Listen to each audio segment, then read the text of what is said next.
Getting started with AI image generation can be overwhelming. With many tools to choose from, it may get hard to find which one suits your needs. But in this video, I'll simplify the process of AI image generation so that you can start generating stunning images right away.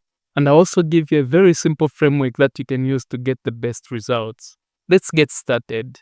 For AI image generation, there are only two things that you need to care about. Number one is the AI model, and number two is the prompt.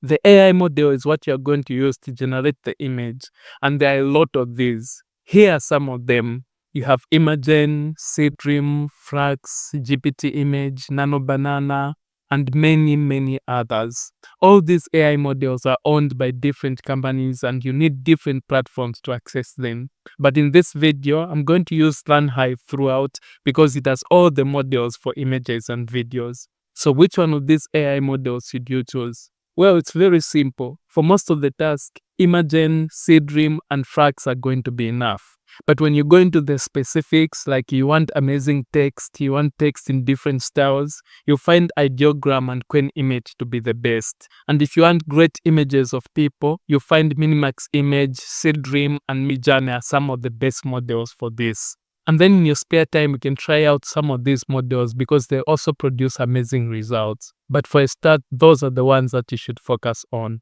So that's about the model.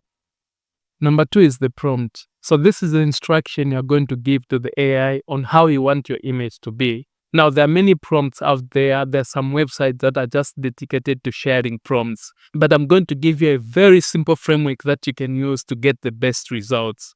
It's called the C framework.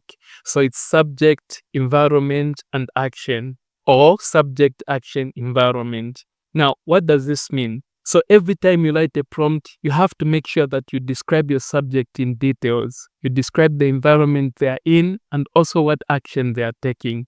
So let's look at an example. So to do this, I'll just go to images here, then I'll do compare mode so that we can do two models at once and see what we get. So I'll use Seedream 4 and Imagen 4. And here's the prompt that we're going to use.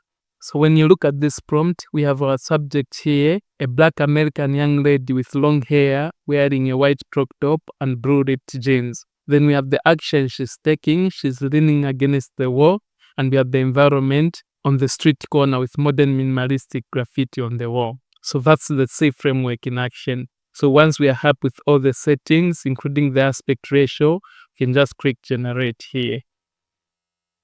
So we have our results here and we have everything that we asked for in the prompt. And you can see that the two images are similar because the prompt provided the subject, the environment, and also the action they are doing. In both cases, they're leaning against the wall, there's graffiti on the wall, they have blue hair, a white top, and ripped jeans. So that's one of the best methods for prompting. So now let's try another one with a vague and less detailed prompt. I'll use the same model, Seedream and Imagen 4, but this time the prompt will be a beautiful lady eating ice cream. So when you look at this prompt, we have the subject, the beautiful lady, also have the action, she's eating ice cream, but we don't have the environment, so the AI will generate its own environment. And there are also many other details that are missing here. We don't know whether the lady is standing or sitting or walking. We also don't know what she's wearing and many other things. So we have left all those to AI, meaning the AI model is at liberty to generate whatever it deems right in such a case. So in such a case, you realize that the two models would generate images that may not be similar like the previous ones, even though the prompt is the same.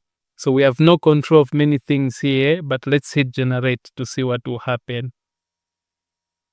Okay, we have our results. So you can see that the two images are widely different. The environment is so different because the environment was not specified. The clothing is also different and many other things because we left some of the details for the AI to figure out. So this is not the best way to prompt. The best way is to describe your environment properly, the action your subject is taking, and also the subject. And if you want to try this platform, I'll leave the link in the description below where you can get some free credits to try it. I'll see you in the next one.